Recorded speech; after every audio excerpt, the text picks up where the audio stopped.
நண்பர்களே அனைவருக்கும் மாலை வணக்கம்.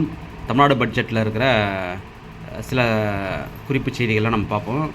அது தேர்வுக்கு நம்ம பயன்படுற மாதிரி. சரி, தேமதூர தமிழோசை உலகெங்கும் பரவிடச் செய்வோம்.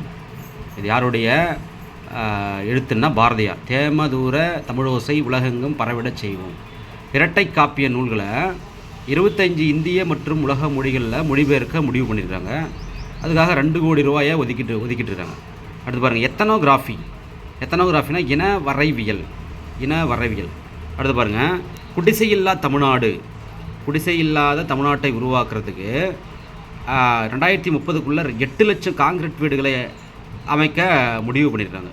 அடுத்து கலைஞர் கனவு இல்லம், அதுக்கு 3500 கோடி ரூபாயை ஒதுக்கிடுறாங்க. கலைஞர் கனவு இல்லத்துக்கு.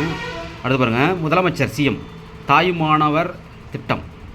இது என்னென்னா, வறிய நிலையில் உள்ளவர்களுக்கு அரசின் உதவிகள் அனைத்தும் ஒருங்கிணைத்து வழங்கி வறுமையிலிருந்து மீட்பதற்காக கொண்டு வரப்போகிற திட்டம் முதலமைச்சரின் தாயுமானவர் திட்டம். அதாவது வறிய நிலையில், ஏழ்மை நிலையில் உள்ளவர்களுக்கு அரசின் உதவிகள் அனைத்தும் ஒருங்கிணைத்து வழங்கி வறுமையிலிருந்து மீட்டல். அடுத்து பாருங்கள், பூந்தமல்லியில் திரைப்பட நகரத்தை உருவாக்க போகிறாங்க. பூந்தமல்லியில் திரைப்பட நகரத்தை, நவீன திரைப்பட நகரத்தை உருவாக்க போகிறாங்க. அடுத்து அடையாறு இருக்குல்ல, அந்த அடையாறை தூய்மைப்படுத்த 1500 கோடி ரூபாயை நிதி ஒதுக்கியிருக்காங்க. அப்புறம் மதுரை மற்றும் சேலம் மாநகராட்சியில் 24 மணி நேரமும் இயங்கக்கூடிய தடையற்ற குடிநீர் விநியோகம், 24 மணி நேரமும் தடையற்ற குடிநீர் விநியோகம் தர முடிவு பண்ணியிருக்காங்க. இந்த நிதியாண்டில் 24-25 நிதியாண்டில் 2 மாநகராட்சி. இந்த மாநகராட்சினா மதுரை மற்றும் சேலம்.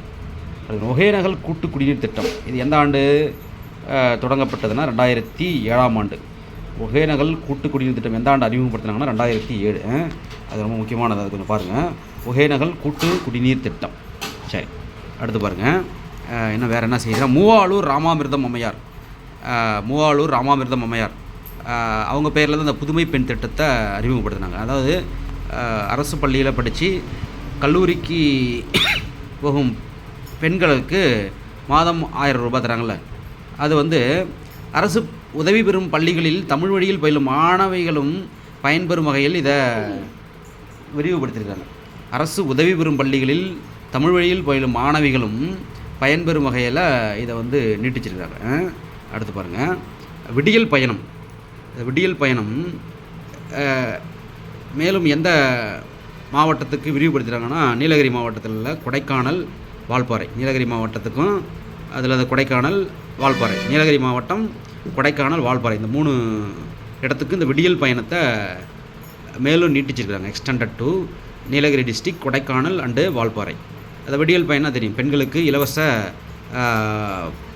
பயண பேருந்து இருக்குல்ல, அந்த பயணத்தை தான் விடியல் பயணம்னு சொல்கிறோம். அடுத்து பாருங்கள், கலைஞர் மகளிர் உரிமை தொகைக்காக இந்த பட்ஜெட்டில் 13,720 கோடி ரூபாய் ஒதுக்கியிருக்காங்க. ரைட்டுங்களா? சரி, வேறு என்ன ஒரு முக்கியமான செய்தி இருக்குது அப்படின்னா, தோழி விடுதிகள்னு ஒரு 3 நகரத்தில் 345 மகளிர் பயன்பெறும் வகையில் உருவாக்க போகிறாங்க. 3 தோழி விடுதிகள்னு சென்னை, கோயம்புத்தூர், மதுரையில் தோழி விடுதிகள்னு. ரைட்டா? சரி, ஓகே. இன்னும் வேறு செய்தியை நம்ம அடுத்த பட்ஜெட் வகுப்பில் பார்ப்போம். ஓகே.